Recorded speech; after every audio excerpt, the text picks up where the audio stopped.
Something happened recently that you do not fully know about yet.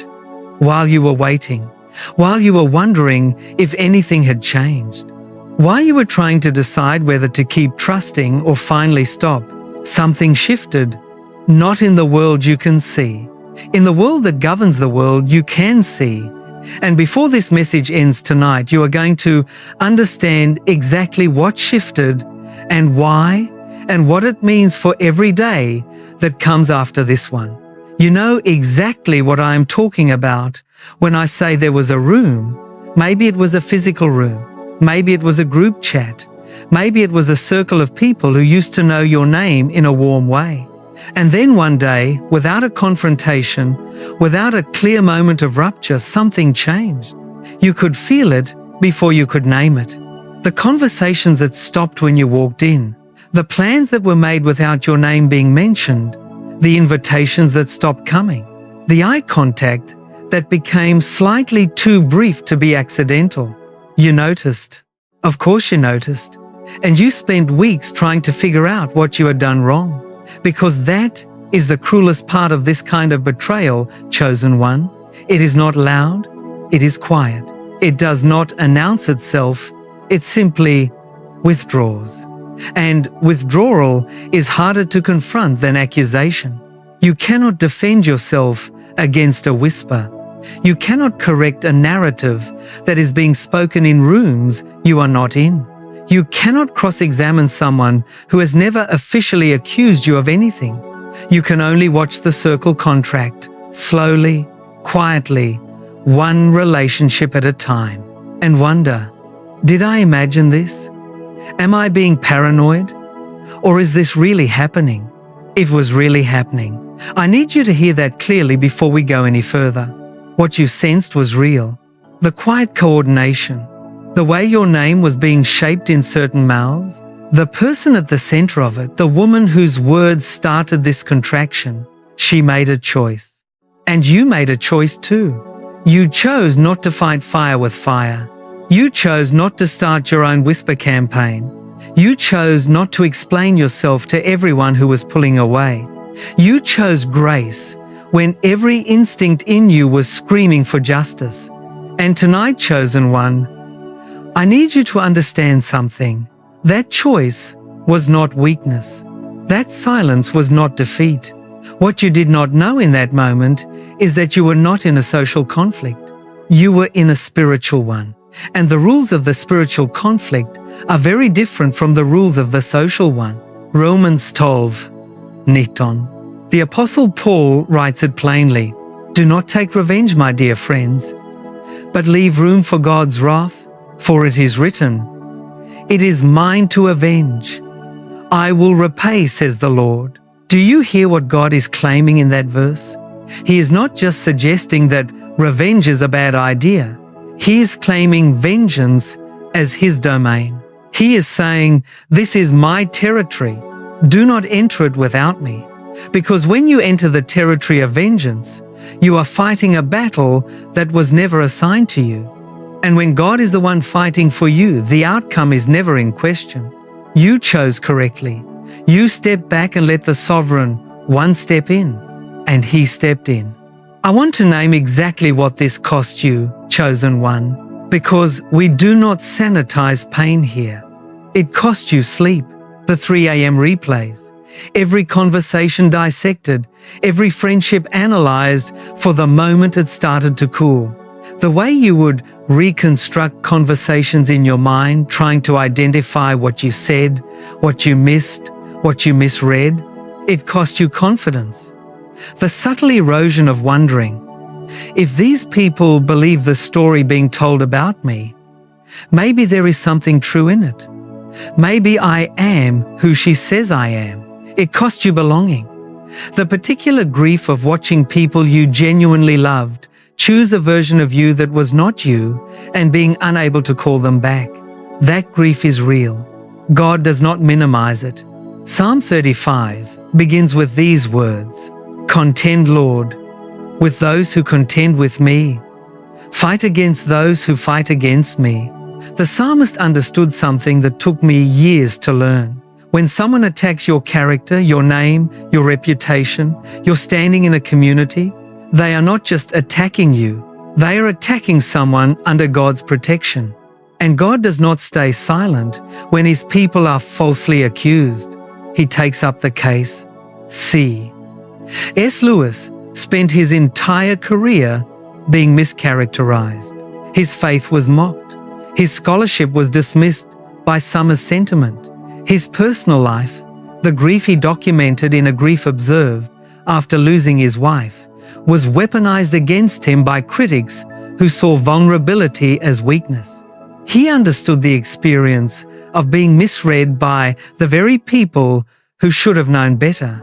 And from inside that experience, Lewis wrote something that I want to bring to you tonight. Something that will reframe everything you felt in that season. C.S. Lewis wrote, in The Problem of Pain, God whispers to us in our pleasures, speaks in our conscience, but shouts in our pains. Chosen one. God was shouting in that season, not the shout of punishment, the shout of love, the shout of a father who needed to say something to you that you would not have been able to hear in the comfort and belonging of that circle. What he was shouting was not the lie she told about you. What he was shouting was the truth that he needed to cement in you. And the only way to cement it was in the fire. The fire of being known wrongly by those who should have known you well. Now I want to take you to a story, not from a distance, from inside the experience. A young man named Joseph, not the Joseph of the throne and the fine linen, the Joseph of the pit, 17 years old, the youngest of 12 sons. His father loved him with a particular tenderness that his brothers could not tolerate. And Joseph, naive in the way that 17-year-olds are naive, told his brothers about a dream in which they bowed to him. He did not understand what that dream would cost him to carry, because the moment he shared it, something shifted in the room. His brothers began to see him differently, and that difference became something dark. One afternoon, far from home, while their father was not watching, they made a decision. They took Joseph's coat, the symbol of his father's favor, and they stripped it from him. They threw him into a pit, and then they sat down to eat. While Joseph cried out from the pit, his brothers ate their lunch. Can you feel the coldness of that? The people who were supposed to know him, the people who shared his blood, his history, his family table, and they sat, and they ate. While he cried below them, then they sold him, 20 pieces of silver to a passing caravan. And when they returned to their father, they took Joseph's coat, now dipped in goat's blood, and laid it at Jacob's feet. We found this. Do you recognize it? Is this your son's coat? The lie was elegant.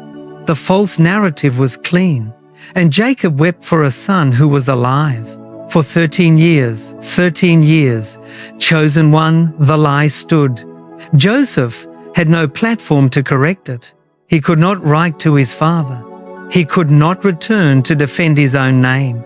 He was in Egypt, in slavery, then in prison, and the false narrative about him stood unchallenged for 13 years. But I need to tell you something about Joseph that most people skip over in their rush to get to the victory. While Joseph was in prison, God brought him a small door. Two of Pharaoh's officials, the chief cupbearer and the chief baker, were thrown into the same prison. Both had dreams that troubled them. Joseph interpreted both dreams accurately. The baker would be executed. The cupbearer would be restored to his position before Pharaoh. And Joseph, hoping this was the door, said to the cupbearer, "When things go well with you, remember me. Mention me to Pharaoh. Help me get out of this prison." The cupbearer was released. He stood before Pharaoh again. He was restored, and he forgot Joseph completely for 2 full years. Chosen one, can you feel what that cost? The one person positioned to speak on Joseph's behalf forgot him. The one door that seemed ready to open went silent. 2 more years in the same cell, with no update, no apology, no explanation. And Joseph could not manufacture his own moment. He had to wait for God's appointed one. But God's timing does not run on the cupbearer's memory. It runs on Pharaoh's dream. And when Pharaoh had a dream that no one in Egypt could decode, only then did the cupbearer remember. Not because Joseph reminded him, not because Joseph found another way to the door, because God's hour arrived. And when it arrived, every piece was already in position. The weight that felt like abandonment was actually God placing every chess piece exactly where it needed to be. Your moment is not late, it is appointed. And the silence you are enduring right now is not empty, it is positioning. 13 years. And then, Genesis 50:20.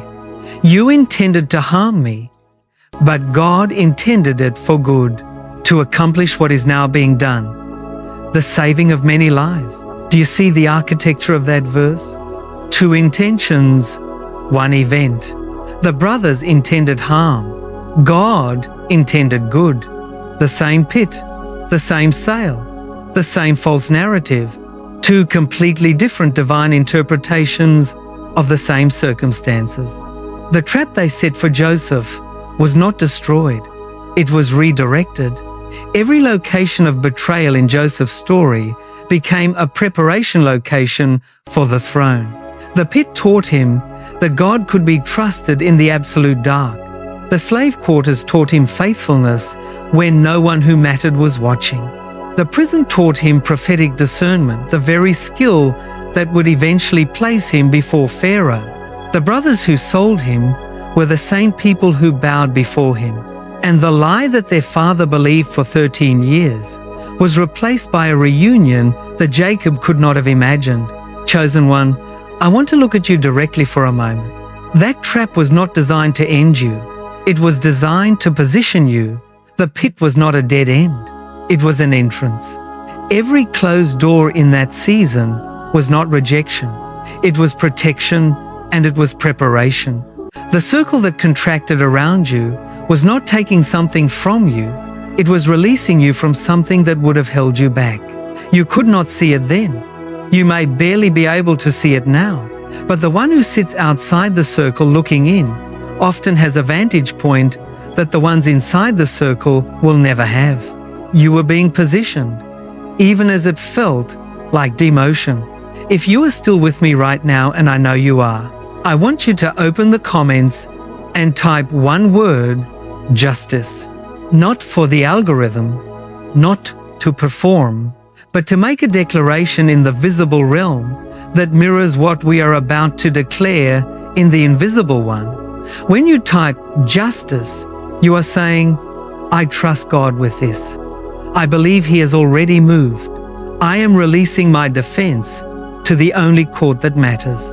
Type justice, because in the next few minutes, I am going to show you exactly what God has set in motion for the woman who turned them against you. The mechanism is already running. Let me show you what it looks like. Now, I want to bring you something that may be the most important reframe of this entire message. It is this: your silence was not passive. Your silence was your most powerful weapon. Every time you chose not to retaliate, every time you chose not to start your own narrative, every time you swallowed the response that would have felt so satisfying, you were not being weak. You were activating a heavenly legal principle. You were stepping back from the battle and allowing the sovereign judge to step in. And when you step back, God steps forward. When you stay silent, heaven speaks. C.S. Lewis captured this in a way that I have never been able to shake. He wrote, "It is not your business to succeed, but to do right. When you have done so, the rest lies with God, chosen one." Your business was not to win in the court of public opinion. Your business was not to successfully defend your reputation in every room. Your business was to do right. And you did. You showed up with grace when grace was not being extended to you. You chose to trust a process you could not control. You did right. And Lewis says, the rest lies with God. God did not forget that sentence. He took it seriously.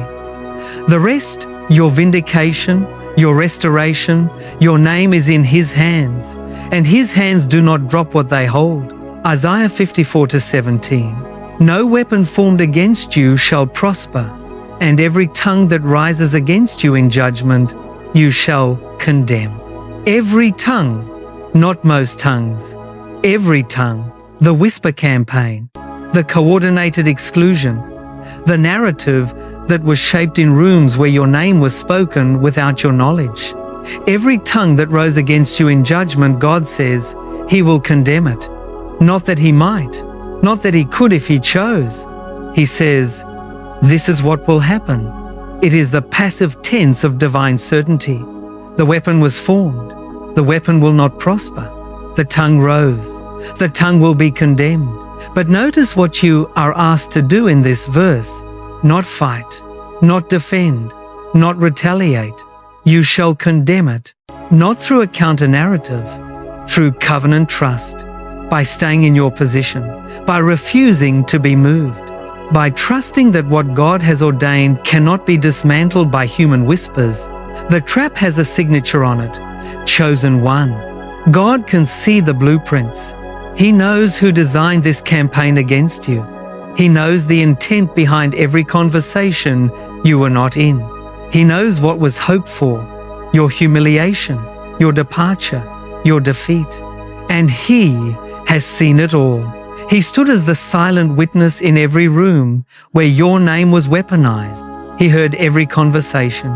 He recorded every coordinated action. And in His perfect timing, not yours, not the betrayer's, He will act on what He witnessed. You do not need to be your own lawyer. You do not need to present your own evidence. God was in the room. God saw everything. And God never forgets what He has witnessed. In the heavenly court, this case is already adjudicated. You are the plaintiff. The evidence is complete. The verdict has been rendered. What remains is the manifestation, the moment when what was decided in heaven becomes visible on earth. And that moment is closer than it has ever been, because something shifted recently, something you do not yet fully see, but you will. Proverbs 26 gegen 27. Whoever digs a pit will fall into it. If someone rolls a stone, it will roll back on them.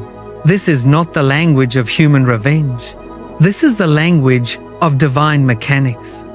God is describing how the universe He built actually works. The pit dug for you the exclusion that was carefully constructed. The narrative that was deliberately seeded has a gravitational law built into it. It returns to its builder. Not because you pushed it, not because you engineered the reversal, but because the universe God created runs on a principle of divine return. What is sent in darkness returns in the light. What is built to harm the innocent becomes a structure that houses only the builder's consequences. I want to bring you one more story before we reach the climax of this message. A woman named Naomi. She left the city of Bethlehem with her husband and 2 sons, with the kind of life that looked like visible divine favor. 10 years later, she walked back into that same city, alone. Her husband was dead. Both sons were dead. Her wealth was gone. She stood at the city gate, the same gate she had walked through in fullness, now returning in emptiness. And the women of the city came out to greet her. And she said to them, "Do not call me Naomi pleasant. Call me Mara bitter. I went out full, and the Lord has brought me back empty." She thought she was announcing the final chapter of her story. She thought the community witnessing her return was watching her ending, but she could not see what was already walking beside her. The daughter-in-law at her side, Ruth, was not a consolation prize for everything she had lost. Ruth was the key God had been constructing for years to unlock what was coming next. Boaz was already in Bethlehem. The harvest season was already beginning. The field where Ruth would glean was already owned by the kinsman redeemer who would change everything. Every piece was already in position before Naomi reached the city gates. She could not see it because her eyes were fixed on what she had lost. God was already weaving what she could not yet imagine. The same community that witnessed her shameful return became the community that witnessed her vindication. The same women who watched her come home empty stood around her years later as she held her grandson on her chest and declared, "Naomi has a son, blessed be the Lord." She did not arrange her own restoration. She only had to stay in Bethlehem and keep walking. Chosen ones, stay in Bethlehem. Keep walking. The harvest has already begun around you. You just cannot see it yet.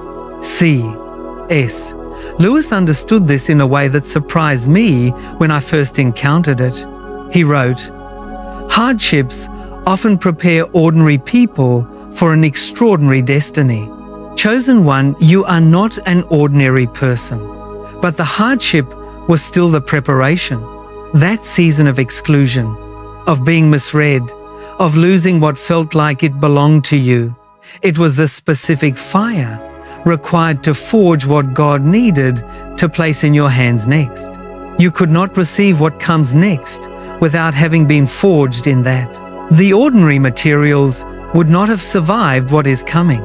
God needed something stronger, something refined. So He allowed the fire, and inside the fire, He was building. God does not destroy your enemies, chosen one. He reveals them. And the revelation, the slow, inexorable, undeniable exposure of what was done in secret, destroys their power without a single act of retaliation from you. The moment her true character becomes visible to the people who believed her narrative, the narrative collapses. Not because you corrected it, because truth has its own timeline, and God's timeline always arrives. The exposure is coming, not as punishment from an angry God, but as the natural conclusion of a process that was set in motion the moment she made her choice. She chose what she chose. The mechanism began running. It is still running, and it will complete. Now I need you to understand something about the timing of God's answer, chosen one. Human justice is loud.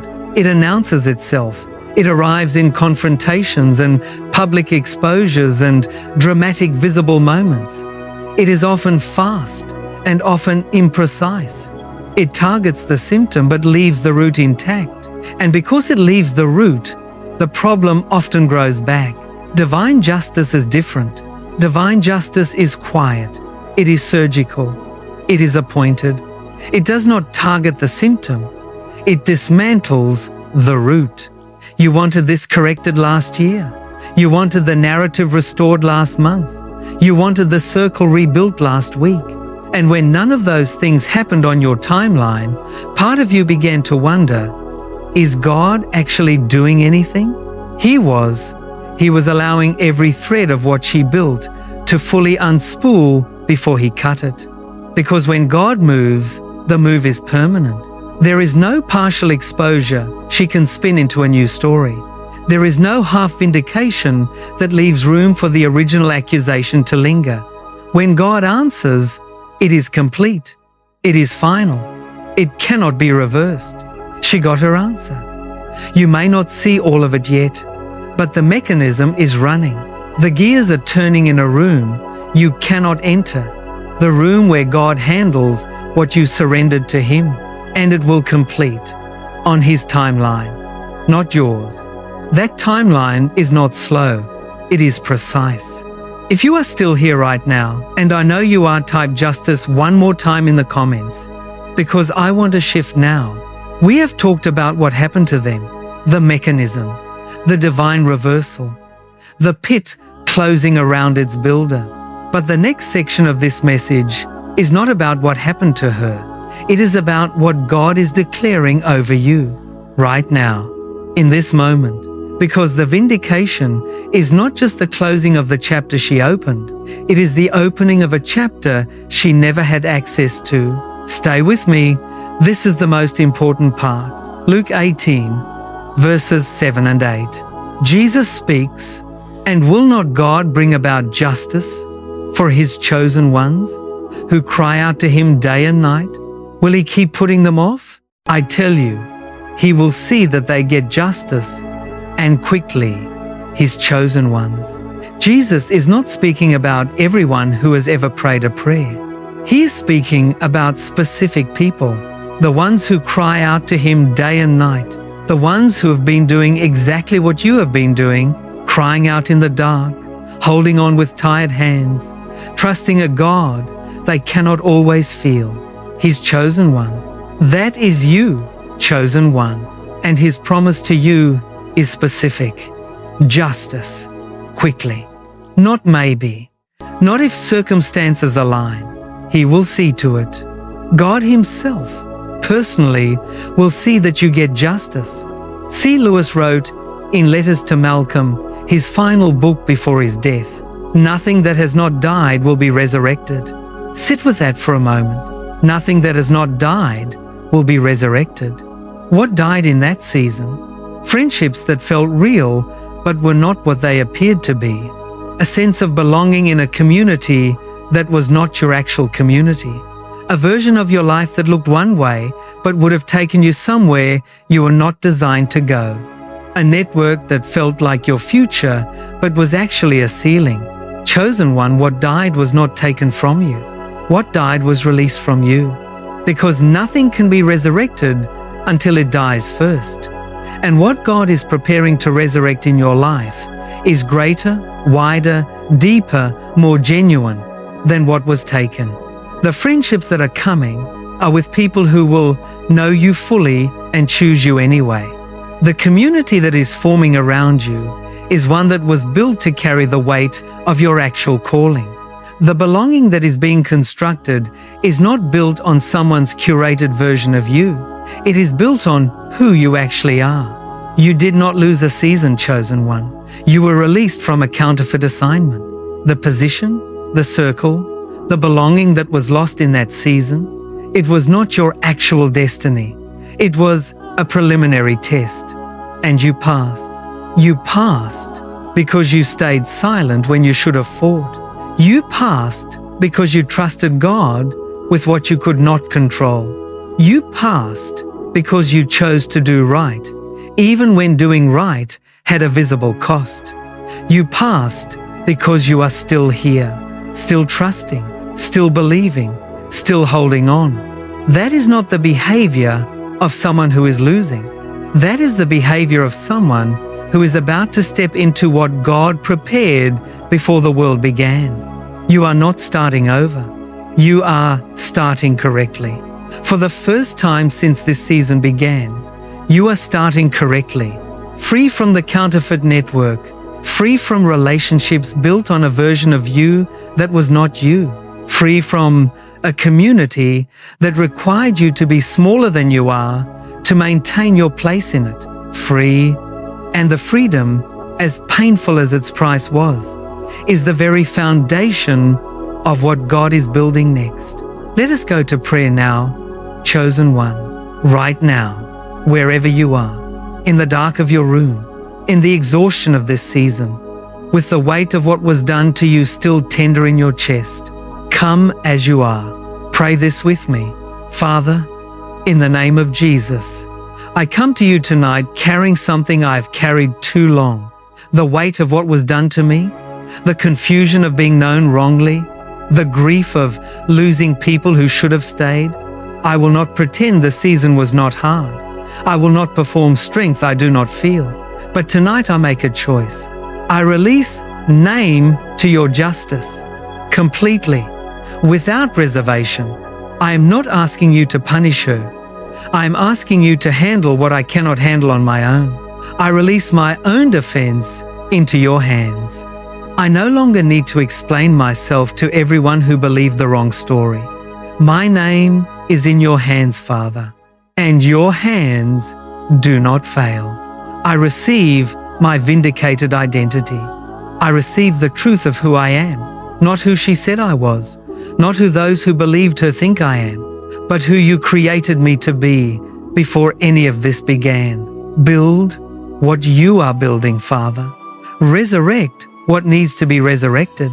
I trust the process. In Jesus' name, Amen. Now receive this decree.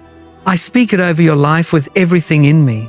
Your vindication is sealed, not pending, not approaching, sealed. In the court of heaven, the case is closed. The verdict is written. The gavel has come down. Your name is cleared, not in every room on earth yet, but in every room in heaven. And what is settled in heaven manifests on earth. The chapter she opened when she made her choice, God has written the final sentence of that chapter. It is over. Not in your feelings yet, perhaps, but in the spirit, it is finished. What remains is the manifestation, and the manifestation is coming. The appointed time is near. You are not at the beginning of the waiting. You are at the end of the preparation. Stand firm. You have already won. If this message found you tonight in the exact season it needed to, if something in these words confirmed what you already sensed in your spirit, I want to invite you to join our community. Subscribe to C.S. Lewis Sermons. Every week, we bring a message for the one who is still choosing grace when revenge is available, for the chosen one who stayed silent when they had every right to speak, for the one who is holding on by faith when the visible evidence suggests something different. You do not have to walk this road alone. We are walking it together. And I need to tell you what is coming next, because the vindication is not the end of the story. It is the beginning of the next chapter. In the next message, we are going to reveal what God does after the vindication. What comes after the false narrative collapses? What God places in the hands of the one who chose to trust Him with the battle they were never meant to fight alone. Spoiler, chosen one. It is not just restoration, it is promotion. The attack that was meant to remove you from the field will be the very thing that positions you for the stage. You will not want to miss that message. Until then, stay quiet, stay faithful, stay in position. God has spoken. The woman who turned them against you just got her answer. And your next chapter begins now.